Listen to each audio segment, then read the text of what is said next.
Halo guys, gue dari Cyber Security Community akan menjelaskan apa itu Cyber Law.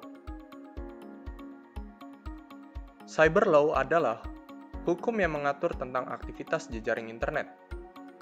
Istilah lain yang sering kita dengar dari Cyber Law antara lain the Law of Internet, Law and the Information Superhighway, dan yang lain-lainnya. Tujuan dibentuknya Cyber Law adalah untuk pencegahan dan penanganan tindak pidana. Cyber Law menjadi dasar hukum dari setiap aktivitas kejahatan media elektronik dan komputer. Di Indonesia, hukum cyber diatur oleh Undang-Undang Nomor 11 Tahun 2008 tentang Informasi dan Transaksi Elektronik. Undang-undang tersebut sering kita dengar dengan istilah UU ITE. Nah, berikut ini akan ada 5 kasus pelanggaran Undang-Undang ITE Indonesia yang paling sering ditemui.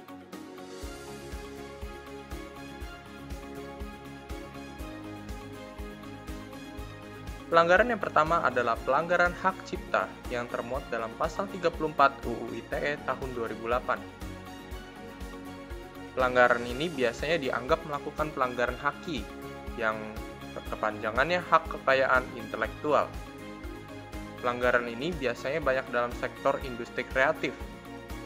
Pemilik hak cipta yang karyanya dibajak berhak menuntut secara hukum. Nah, berapa banyak dari kalian yang sering streaming movie gratis melalui website seperti IndoXX1? Belakangan ini kita sering dengar IndoXX1 menjadi perbincangan besar karena website tersebut menutup servisnya untuk selamanya. Nah, IndoXX1 sendiri adalah salah satu pelanggaran hak cipta karena IndoXX1 terdaftar pada 2009 USTR Notorious Market List pemerintahan Amerika Serikat. Daftar tersebut mengidentifikasi situs web paling mengerikan di luar Amerika Serikat yang terlibat dan memfasilitasi pembajakan hak cipta atau pemalsuan merek dagang. Fasilitas nonton movie gratis yang disediakan IndoXX1 ini merugikan pelaku industri kreatif. Jadi, apabila kita sering menggunakan fasilitas web seperti IndoXX1, itu adalah tindakan yang ilegal sebenarnya. Kreator dari penyedia konten bajakan dapat dikenakan pasal UU ITE ini. Akan tetapi, tidak hanya pembuat konten yang terkena pasal. Bagi kita yang sering mendownload software, film, musik yang ilegal, juga dapat diberikan sanksi loh.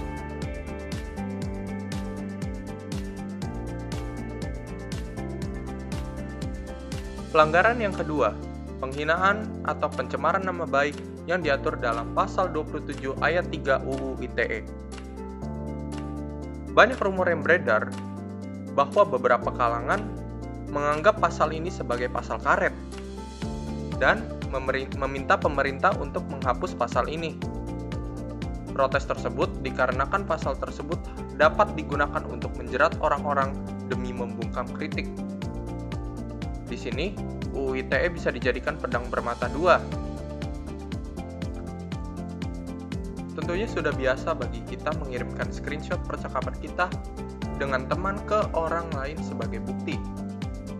Tapi, apakah benar kejadian tersebut bisa menyebabkan pelanggaran UU ITE? Bagaimana caranya? Nah, contohnya di sini saya memberikan kasus penipuan transaksi online. Nah, pembeli dari transaksi online tersebut menyebarkan screenshot hasil percakapannya dengan pemilik toko yang menjadi tersangka penipuan. Penyebaran screenshot itu tanpa adanya persetujuan dari pemilik toko online. Walaupun percakapan tersebut benar, tersangka penipuan dapat menuntut korban dalam pasal 27 ayat 3 UU ITE.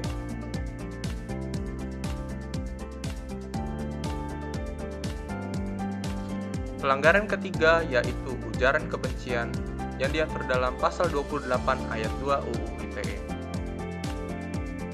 Biasanya ujaran kebencian atau istilah lainnya hate speech menyinggung seseorang atau kelompok tertentu berdasarkan SARA yang kepanjangannya suku, ras, agama, antar golongan.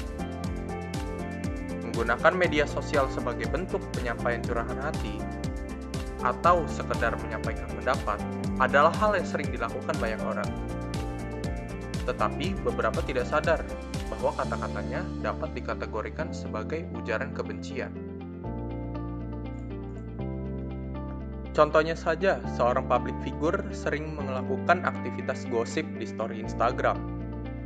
Ketika ia sedang membuat vlog, tak sadar ia terucap kata-kata yang secara tak langsung bersifat ujaran kebencian, mungkin ke suatu badan lembaga atau ke pemerintahan. Nah, ujaran kebenciannya itu disaksikan langsung oleh follower-followernya. Akhirnya, dalam beberapa hari ke depan, ia ditangkap karena dijerat pasal 28 ayat 2 UU ITE.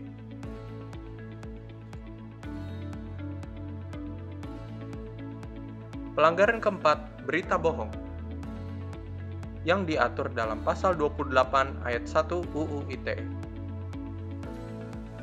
Berita bohong atau hoaks dikategorikan sebagai berita yang disebarluas ke khalayak ramai, namun tanpa ada pembuktian fakta yang jelas. Biasanya kita sering menerima berita dari pesan berantai, contohnya pesan berantai WhatsApp. Setelah beberapa hari ke depan, kita menemukan di internet bahwa berita yang telah kita baca tersebut sebenarnya tidak valid, alias hoaks. Nah, contoh kasusnya misalkan gue menerima sebuah berita dari pesan berantai. Tanpa membuktikan terlebih dahulu kebenarannya, gue langsung menyebarkan ke kerabat saudara, bahkan sampai ke pelosok grup. Akhirnya, berita tersebut viral. Dan setiap orang yang terlibat membantu menyebarkan berita hoaks tersebut juga dijerat pasal penyebaran berita bohong. Nah, di sini juga gue menemukan kasus nyata dari pelanggaran berita bohong atau hoaks, yaitu beredarnya video di platform YouTube yang diunggah oleh channel Juragan Batik Reborn pada tanggal 29 Oktober 2018 dengan judul Lion Air JT6110 tersebut mengerikan hasil rekaman black box. Namun, konten video tersebut hanyalah tanggapan seseorang terkait video MAP detik-detik Lion Air JT610 hilang kontak.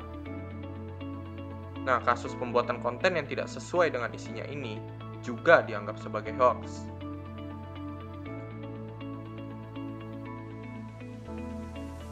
Kasus yang terakhir, yang kelima, yaitu hacking, dimuat dalam pasal 30 UU ITE. Pelaku dalam pelanggaran ini biasanya berlatar belakang memiliki kemampuan bidang IT atau sejenisnya.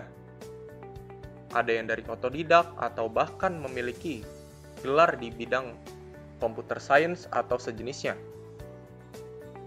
Motifnya bermacam-macam, seperti pembuktian diri, pemberontakan suatu lembaga, atau bahkan hanya sekedar untuk senang-senang. Kasus pelanggaran hacking dapat kita temui pada tahun 2004, di mana situs KPU Pusat pernah dibobol tepatnya 17 April 2004. Hacker yang diketahui bernama Dhani Firmansyah itu telah ditangkap. Yang dilakukannya adalah mengubah nama-nama partai politik di situs KPU tersebut menjadi nama-nama yang lucu-lucu. Motif Dhani pada akhirnya diketahui hanya ingin membuktikan kerentanan situs KPU. Orang-orang yang memiliki latar belakang dunia IT sudah selayaknya memiliki pemahaman akan pasal 30 UU ITE ini. Tidak patut ya tentunya apabila mementingkan diri sendiri tanpa memikirkan dampak buruk dari perbuatan yang dilakukan. Dari kasus-kasus yang telah dibahas, kita dapat berasumsi masih banyak orang yang belum begitu paham mengenai batasan-batasan dalam dunia internet. Banyak kejadian sehari-hari yang dianggap biasa, namun dapat berakibat dikenakannya pasal UU ITE. Misalnya, hampir kita semua pernah download film pembajakan, torrenting, menyebarkan berita yang belum terbukti faktanya. Semoga dengan adanya video pembelajaran ini, diharapkan bisa menambah wawasan tentang cyber law. Sekian pembahasan cyber law. Mari kita semua waspada terhadap seluruh aktivitas yang kita lakukan di internet. Jangan lupa like dan subscribe. Sampai jumpa di video CSC selanjutnya.